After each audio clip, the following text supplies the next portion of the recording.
Let's go straight to my next guest. Delighted to be joined this morning by the former Conservative Party leader, still an MP, Sir Iain Duncan Smith. Very good morning to you, Sir Iain. Good morning. Thanks very much for joining us. I suppose, first of all, let's talk about Keir Starmer. His usual Monday morning predicament about the stuff that's happened last week.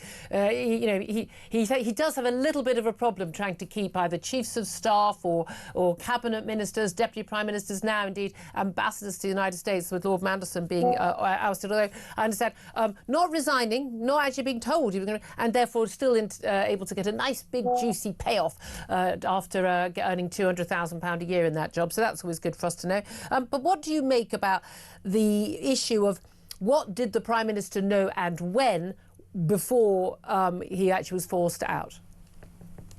Julia, it's good to see you again back. Let me just say that the whole issue comes down not even really to Mandelson, because Mandelson, of course, obviously is the critical part of this, but it's really down to the judgment of the Prime Minister, Keir Starmer. And I've done a Freedom of Information request on the Cabinet Office, I did it last week, to ask what, first of all, was he told about Peter Mandelson before he originally appointed him, because I cannot think that the intelligence service and others wouldn't have mentioned to him that there was problems and serious baggage. And we knew a lot of it. A lot of it was in the public domain. Already there. His links with China alone, for me, not a chance. This man is an inappropriate ambassador. So he clearly made a personal decision, and I think Morgan McSweeney was part of this too, because that's his chief of staff. Yeah. And I think together they decided, notwithstanding all of that, they wanted Mandelson because he was so critical to Blair and Blair's success in the early days, and I think they thought they could leech off the back of that, which is a disaster. Mandelson sacked twice from cabinet previously, a man who everybody knows has had very weird connections when he was running the trade section in the European Union as a commissioner. All sorts of people, Dara Praska and others, who have been sanctioned now and their assets seized. So he's got a track record, even if you didn't know the detail. And I just can't believe that he wasn't told, because it was in the public domain, that he had stayed on with the whole sort of sense of friendship for him all the way through for the 2 years. His best friend, he was saying. Yeah, and again, you should find us. But this is the thing. This was after Jeffrey Epstein had been convicted of child sex trafficking. He didn't get a speeding ticket. It was very clear. We know Prince Andrew as well. Certainly that's another person who's going to be sweating at the moment. Here's the interesting thing, though. Peter Mandelson is a very dangerous man if he's your enemy. We know this from when he was in government. He now is very angry at Keir Starmer. He feels he was wrongly ousted from this job, and it might be quite enjoyable to watch what happens in terms of the fallout. However, this also has an impact on our country. We've got Donald Trump, the most powerful man in the world, our greatest ally. He's visiting in 2 days' time. We haven't got a permanent US ambassador. We've got that impacts us as well, which is an issue. But here's the other thing: there is an element with Keir Starmer where he doesn't seem to have any confidence in his own ability, any confidence in the bright young thing, supposed Labour Party. Virtually every appointment seems to be going back to somebody from the Blair era. This is Tony Blair government Mark II, isn't it? Well, it's kind of a Blair government Mark II, but without any of the serious players. So the competence or the ideas. Yeah, exactly right. The one thing I'd say about Blair, I didn't agree with an awful lot of what he did and had real problems, etc. But the one thing you couldn't accuse them of was not hitting the ground running and knowing exactly what they were going to do when they got into government. I didn't agree with a lot of that, but, Brown and others, they had a plan and they went straight at it, and the Labour Party sort of backed them for certainly the first period. This is the exact opposite. No matter how much he seems to reach into the barrel marked Blair, he just pulls out bits and pieces that are nothing connected. He hasn't had a plan. They took months before they had any legislation in the House after they were elected. It was like Sleepy Zone here for a period, no plans, no great pace. And then his one big thing that he does on welfare, which, by the way, is pretty small beer when you look at the overall bill, but he wanted to save $5 billion a year, and that was hacked to pieces by his backbenchers, who promptly turned it into a cost now of $500 million going into the Lords. So in a way, the authority has never really been there, I don't think. And I think it's what little there was is ebbing away. I mean, can't remember a time when Labour MPs were felt so released to be able to go out there and accuse the Prime Minister, and of course thereafter his Chief of Staff, Morgan McSweeney, that's one of their main targets at the moment. But all of those who are on the left of the party, and that's a pretty sizable chunk of people, are now in full cry against him and against his team. And I just wonder how long a Prime Minister can survive with this much. And yet, this is weird. He's only been in power a year and a couple of months. This is the bizarre thing. This would normally be the dying days rather than the opening days. What do you make of the calls? I mean, the Sunday papers are full of talk about the Mayor of Greater Manchester, Andy Burnham, as, you know, the great white hope up north. Not actually an MP currently, but there is a by-election in Manchester which he might well go for. Reform, it appears, seem to think that this could be their lucky day and this is an opportunity for them. But is Andy Burnham, if he can get back into the House of Commons, is he the answer for Labour? I mean, speaking as a former, you know, Conservative leader, obviously. Well, I'd have to tell you I was a leader in opposition, which is even worse, because everybody thinks they know what you can do and should do, and they keep trying new leaders. But the main point about this is Andy Burnham. I know him very well, actually. I played football with him, and we've discussed lots of things politically. He's been burnishing his credentials and waiting for this moment to happen, and I think that he seriously is, I would think, a contender. But you know, we have this problem in politics, certainly in British politics, where the main parties seem to spend their time hoping for the Messiah to turn up, ready-made, ready to go, and going to lead them to the promised land. And the truth is, politics isn't that simple, and it's very complex at the moment. The government is facing serious issues, not least of which is migration, out of control. It's been like that for some time. It caused real problems for the Conservatives at the last election. The big clash that he has got to decide to do, and this is something I think Labour will not stand for, but to deal with migration is taking away the pull factor. And the only way you do that, as I'm afraid now it's become very obvious, you have to deal with the misrepresented Convention of Human Rights and some of the other things like some of the UN stuff that comes through, rights of the child, etc. Because unless you can do that, they will keep coming. And this one out, one in nonsense that he's got now today, and they're celebrating it. Well, if you bring in an extra person who is now a legal entrant, they can bring their family. Yep. So it becomes one in at about 15 in and one out.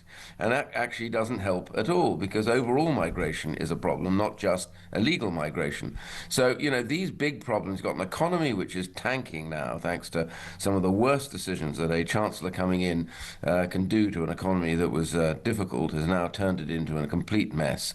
He now has his own private chancellor and his Treasury team in Downing Street. So little does he trust the Chancellor that he doesn't even bother any longer to take any of her advice. So we've got different power groups, and this is a year after he got elected. As you said, this is the sort of thing that happened to Tony Blair and to Gordon Brown, you know, when they were about 6 or 7 years into their government, but not a year in. And that's why, so they weren't elected by a massive number of people. Only 33% of the poll elected them, which is the lowest ever for a government. They've got a huge majority because of the divisions on the right between Conservatives and between Reform.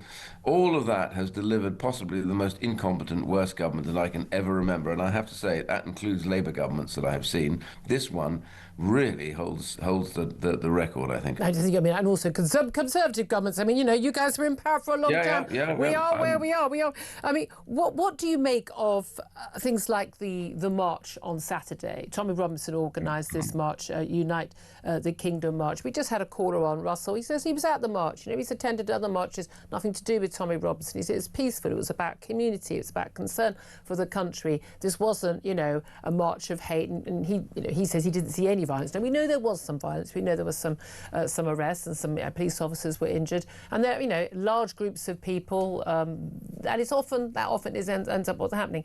But do you think that we should take heed that? I mean, some people are saying it's millions, but realistically, 150,000 people would march to the streets, even on the streets like that, and then have the Prime Minister say things like, you know, he will not surrender the British flag to violence. Well, what do you make of all of that?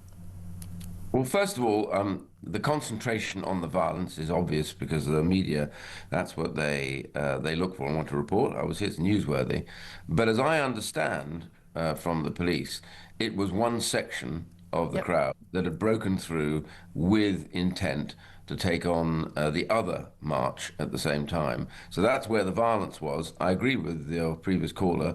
The vast majority seem to come there for a variety of different reasons, but all to do with their concern over what is happening to their country. Freedom of speech, problems about issues that they can't get the sort of services, the migration hotels. They're feeling now that the government doesn't care about them, cares only about shifting the deck chairs here in Parliament. I mean, I get that in my constituency. People are angry, and I accept that. You know, we didn't make a great success at the end of that time. We didn't pull up from COVID quick enough. We didn't do the things we should have done. I accept all of that. But what I do see now is this government seems to be plunging headlong into a vortex where really they no longer seem to care about anything that's going on outside. And if you do attend a protest, they then accuse you of having far-right views.